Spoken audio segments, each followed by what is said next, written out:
Magandang araw mga angels! Tunghayan natin ang kwento ni Doc Lee at Ma'am Jazz.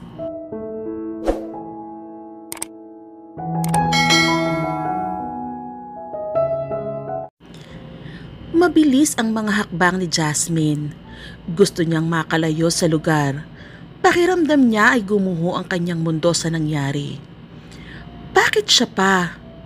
Bakit siya pa? Paulit-ulit na bulong ng dalaga habang tumutulo ang mga luha niya.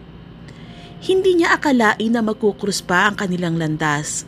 Unti-unti na sana niyang nakakalimutan ang pangyayari sa buhay niya. Ginusto niya ang nangyari dahil para iyon sa kaligtasan ng kanyang ama. Pero parang binibiro siya ng tadhana dahil muli niya itong nakatagpo. Pakiramdam niya sa kanyang sarili ay nakakahiya siya. Isang babaeng bayaran.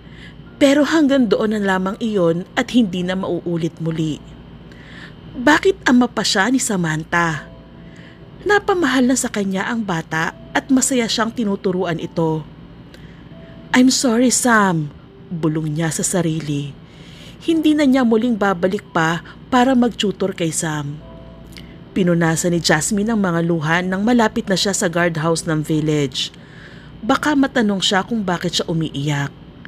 Paglabas niya ng village ay muli na naman siyang naiyak at hinayaan niya ito hanggang sa magsawa ang mga mata niya sa pagluha.